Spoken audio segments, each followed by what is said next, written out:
सभापती महोदय वितरित केल्याप्रमाणे. आदरणीय सभापती महोदय, शिक्षण विभागाची अत्यंत महत्त्वाची ही लक्षवेधी आहे.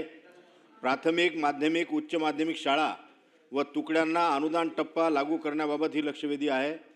शासनाने शिक्षण विभागाकडे, शिक्षण क्षेत्राकडे संवेदनशील सकारात्मक दृष्टिकोनातून पाहिले पाहिजेत. आपण पाहतो की बरेच दिवसापासून शासनाचं शिक्षण विभागाकडे दुर्लक्ष होत आहे. माननीय सभापती महोदय, राज्यातील अंशतः अनुदानित शाळेतील कर्मचाऱ्यांना अनुदान मिळण्यासाठी सतत संघर्ष करावा लागत आहे. दिनांक 22 जूनपासून आझाद मैदानावर शिक्षक समन्वय संघाच्या वतीने अनुदानासाठी आंदोलन सुरू झालेले आहे. टप्प्याटप्प्याने अनुदान अनुज्ञेय आहे असे सन्मान्य मंत्री महोदय, शिक्षण मंत्री महोदयाने सांगितलेलं आहे. 15-20 वर्षापासून या शाळा विद्यादानाचे काम करत आहेत. या ठिकाणी या संस्थाचालक देखील अशा प्रकारच्या शाळा चालवताना त्रस्त झालेले आहेत. त्यामुळे माझा प्रश्न असा आहे सन्मान्य सभापती महोदय, आपण शिक्षक समन्वय संघाच्या आंदोलनाची दखल घेऊन तात्काळ त्यांना अनुदानाचा वाढीव टप्पा जाहीर करणार का? माझा दुसरा प्रश्न असा आहे या ठिकाणी सन्मान्य सभापती महोदय, माझा दुसरा प्रश्न असा आहे की पूर्वी अनुदान वितरणाची प्रचलित पद्धती होती, ती शासनाने विपद केली. त्यामुळे बरेच कर्मचारी अंशतः अनुदानावरच सेवानिवृत्त झालेले आहेत. आणि प्रचलित पद्धती असल्यामुळं या ठिकाणी प्रत्येक अधिवेशनामध्ये शिक्षक लोक आंदोलन करत नव्हते. म्हणून आपण या ठिकाणी प्राथमिक, माध्यमिक, उच्च माध्यमिक शाळा व तुकड्यांसाठी अनुदानाची प्रचलित पद्धती लागू करणार का? हा माझा दुसरा प्रश्न आहे. या ठिकाणी अजून असा प्रश्न तयार झालेला आहे सर की माननीय सभापती महोदय, मागील अनुदान टप्पा वितरणाच्या वेळी दिनांक 14 ऑक्टोबर 2024ला शासन निर्णयानुसार त्रुटीपूर्तता केलेल्या शाळा ज्या आहेत, ज्या कोरोना काळामध्ये 30 दिवसात ज्यांनी त्रुटीपूर्तता केली, अनुदानाचा वाढीव टप्पा देणे तसेच सैनिक शाळा अनुदान टप्पा देणे नमूद होते. परंतु ज्या प्राथमिक, माध्यमिक, उच्च माध्यमिक शाळा त्रुटीपूर्तता केली त्या शाळांना तसेच ज्या सैनिक शाळा अंशतः अनुदानित आहेत त्यांना अनुदानाचा टप्पा अजूनही जाहीर झाला नाही. त्या ठिकाणी अंशतः अनुदानित शाळेतील शिक्षक जे आहेत, शिक्षकेतर कर्मचाऱ्यांना वैद्यकीय प्रतिपूर्ती आपण देसाल का? म्हणजे 100% अनुदानित शाळेतल्या शिक्षकांना वैद्यकीय प्रतिपूर्ती आहे, परंतु अंशतः अनुदानित शाळेतल्या शिक्षकांना नाही आहे. ती वैद्यकीय प्रतिपूर्ती आपण लागू करसाल का? या ठिकाणी चौथा माझा महत्त्वाचा प्रश्न आहे की अंशतः अनुदानित शाळेतील शिक्षकांना अनेक शैक्षणिक कामे देण्यात येत आहेत. या दरम्यान काही शिक्षकांचे अपघात झालेले आहेत, काहींचा मृत्यू झालेला आहे. त्यामुळे त्यांच्या कुटुंबांना कोणतीही आर्थिक मदत मिळत नाही व या शिक्षकांना सेवानिवृत्तीनंतरचे कोणतेही लाभ मिळत नाहीत. त्यामुळे यांचे NPS खाते आपण सुरू करणार आहेत का? या ठिकाणी त्या कुटुंबातील एखाद्याला तुम्ही शासकीय सेवेमध्ये समावून घेणार आहेत का? त्याचा दुर्दैवानं मृत्यू झाला तर त्याला आर्थिक मदत शासनाच्या तर्फे देणार आहेत का? अशा प्रकारचे माझे 2-4 प्रश्न आहेत. सभापती महोदय, सन्माननीय सदस्य महोदय अरुणजी सरनाईक साहेब यांनी टप्पा अनुदानाच्या संदर्भामध्ये ही लक्षवेधी या ठिकाणी उपस्थित केलेली आहे.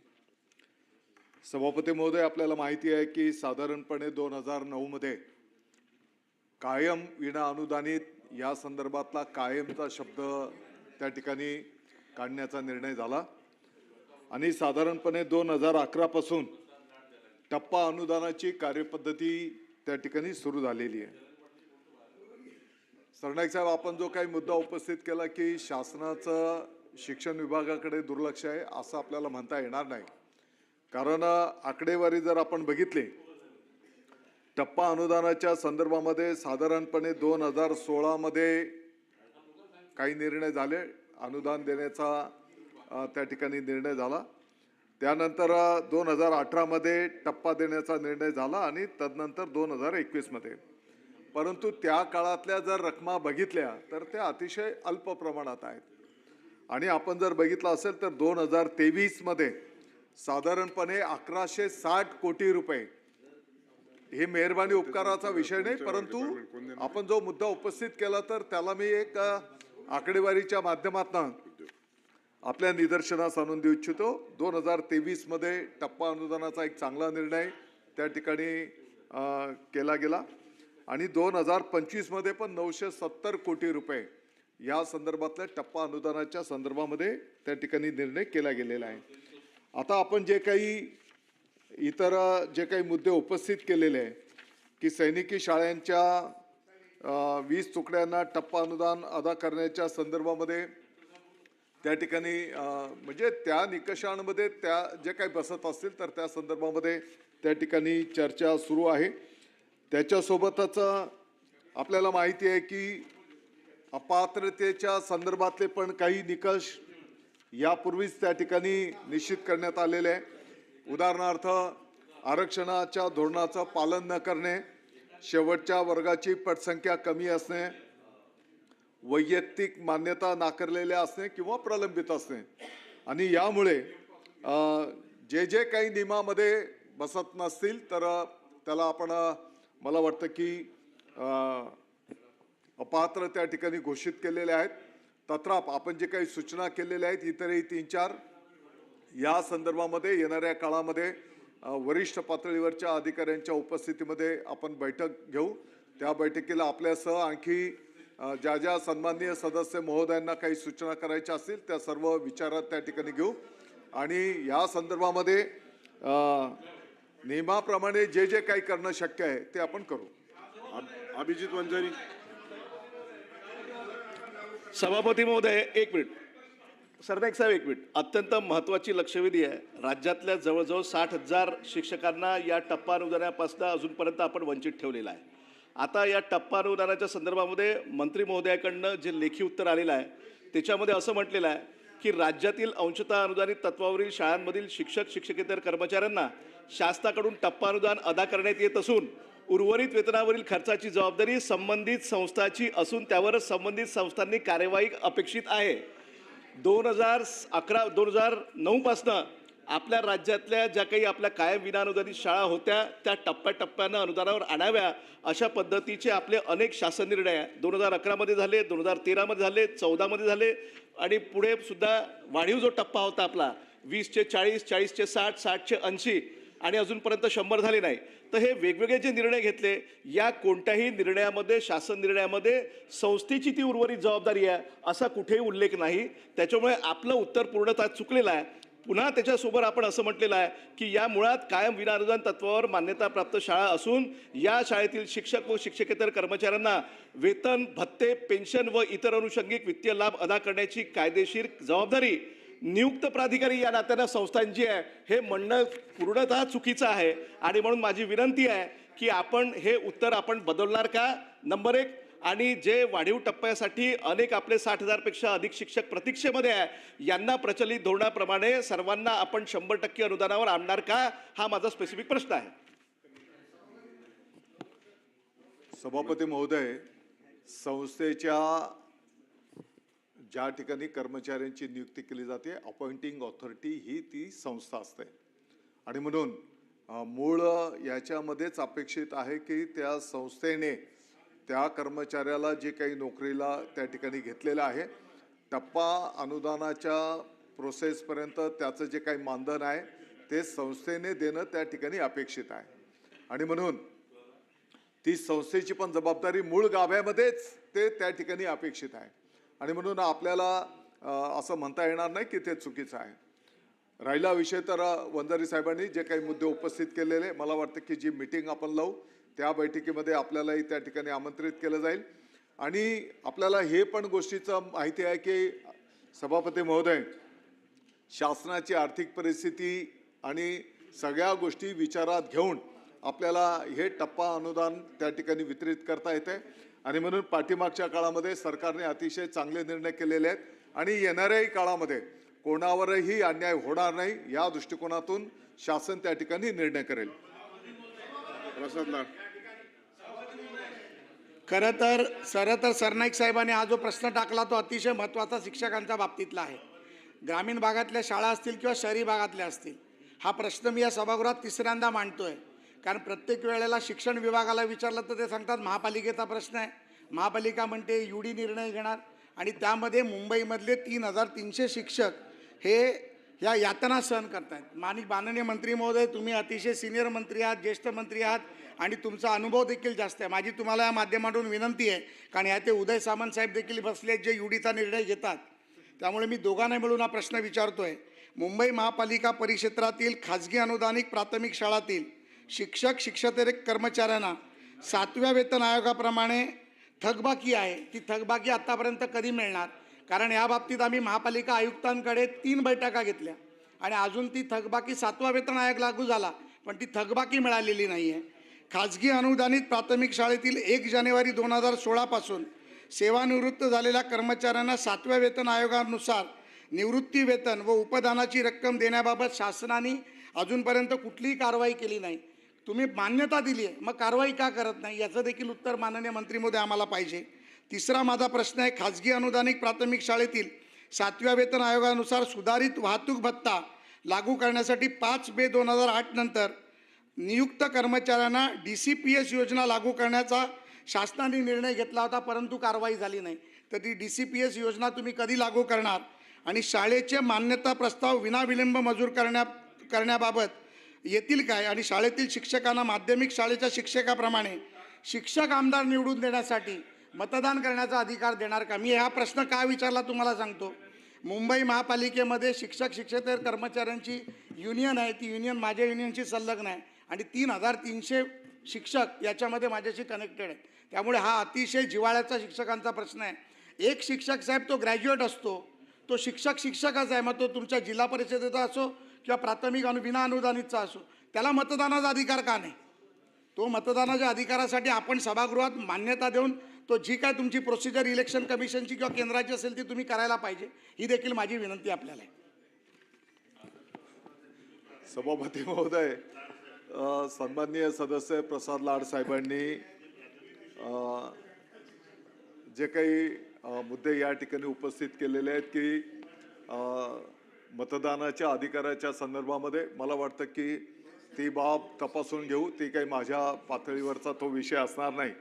परंतु सन 2000 पासून सुमारे 7,500 कोटी रुपये जे काही थकीत अनुदान हे BMCला दे, ही वस्तुस्थिती आहे. आणि म्हणून येणाऱ्या काळामध्ये हे अनुदान लवकरात लवकर कसं देता येईल याही दृष्टिकोनातून शासन त्या ठिकाणी प्रयत्न करेल. लिंगाडे. सभापती महोदय, याच्यामध्ये स्पेसिफिक प्रश्न मला असं विचारायचं आहे की महाराष्ट्रामध्ये जवळपास 60,000 शिक्षक कर्मचारी आहेत की जे टप्पा अनुदानासाठी मागणी करतायत.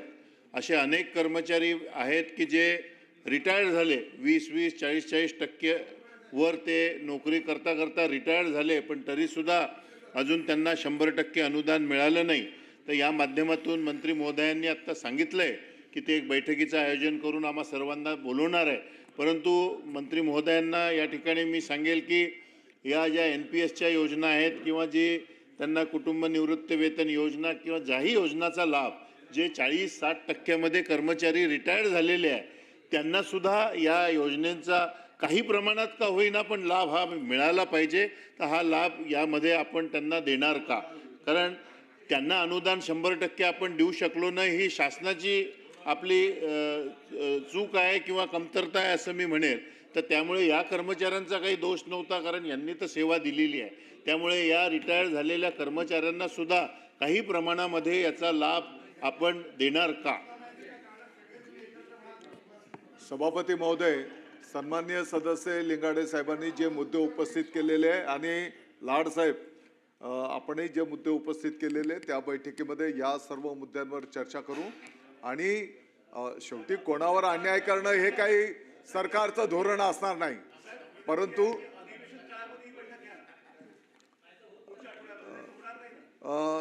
अधिवेशन काळामध्ये बैठक घेऊ. विक्रम काळे.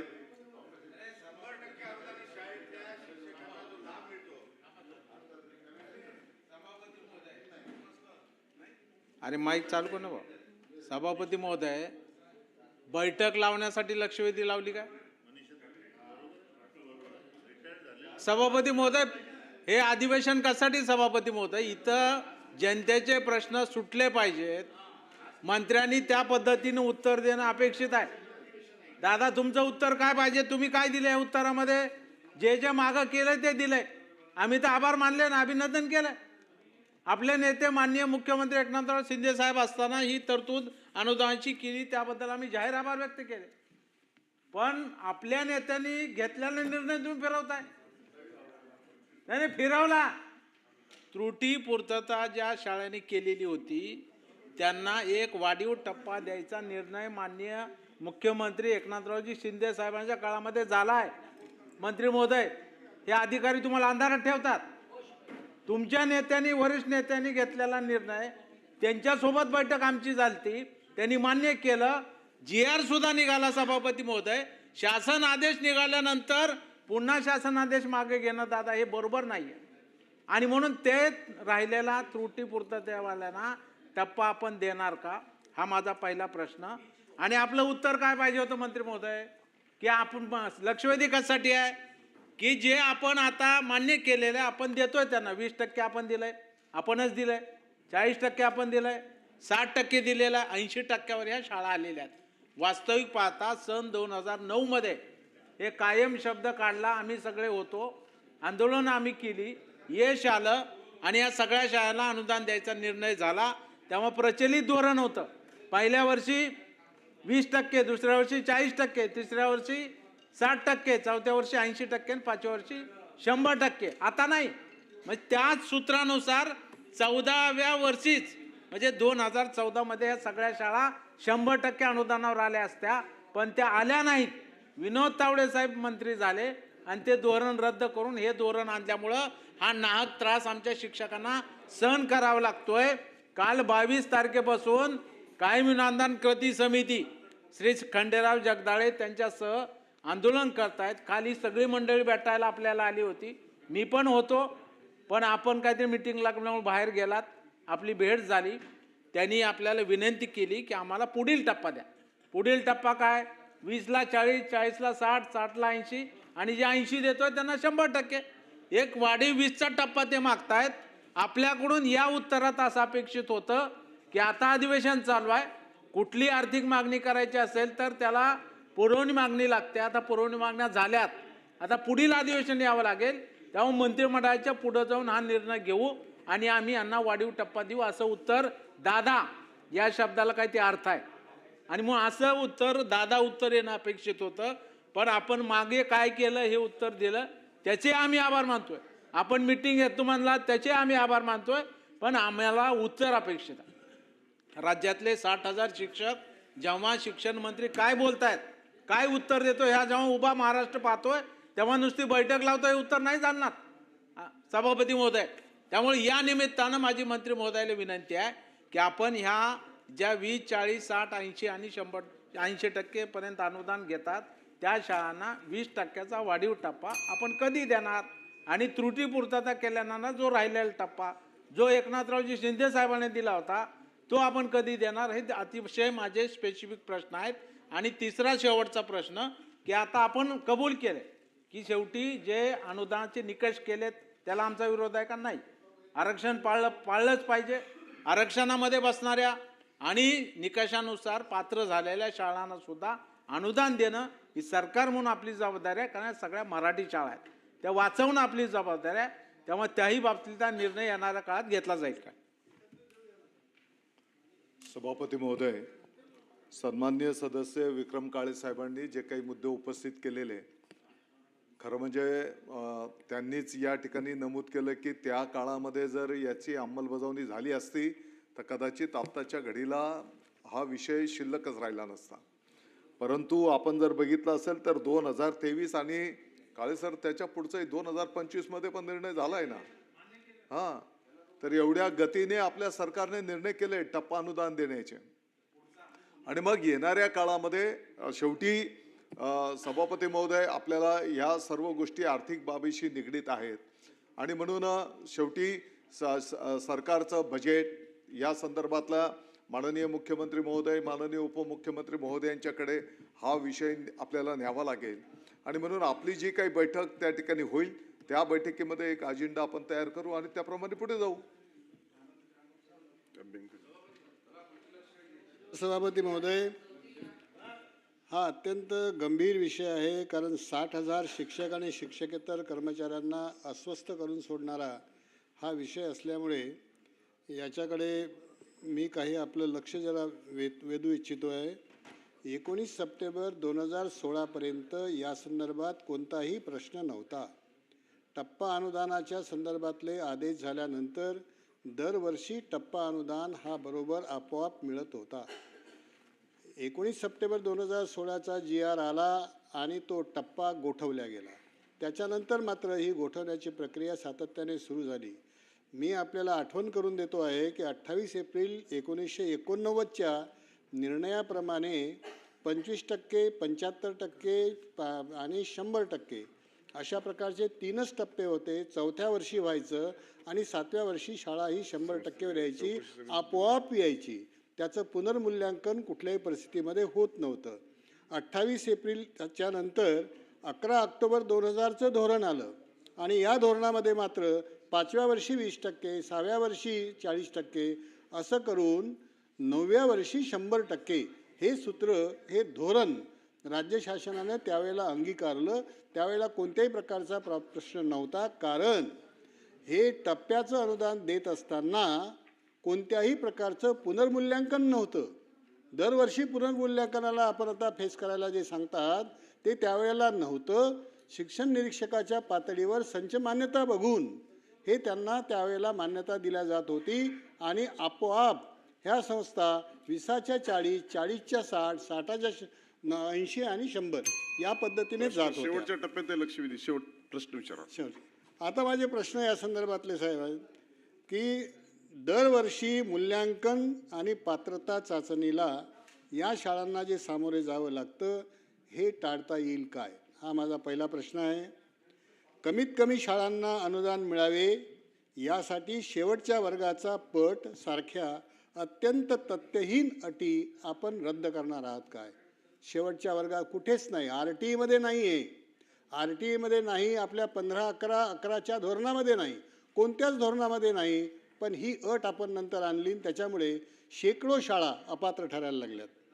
15-11-11च्या आदेशातील निकषांची पूर्तता करून एकदा पात्र ठरलेल्या शाळांना संच मान्यतेच्या अधीन राहून अनुदानाचा पुढील टप्पा दिला जाईल काय, हा माझा प्रश्न आहे. आणि शेवटचा प्रश्न आहे, अनेकांचे DCPS आणि NPS समभाग घेतल्या गेले नाहीत, त्यामुळे त्यांचे सेवोत्तर भविष्य अंधकारमय आहे. पूर्वलक्षी प्रभावाने त्यांचं NPS किंवा NPS जाता NPS भरून घेणार आहात काय? हे जर नाही झालं तर या सगळ्या शिक्षकांच्या बाबतीत मात्र त्यांचं आपण शोषण करतो आहे आणि त्यांच्याकडून चांगल्या कामाची आपण अपेक्षा करतो आहे, असं ते होईल.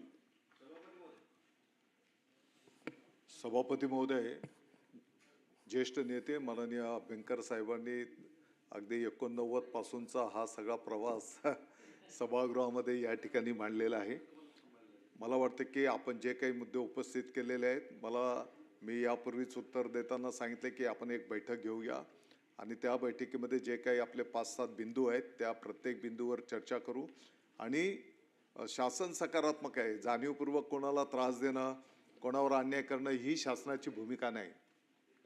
परंतु हे करत असताना शेवटी आपल्याला त्या विद्यार्थ्यांचं हित आणि शासनाच्या इतर पण गोष्टींकडे आपल्याला लक्ष द्यावं लागणार आहे.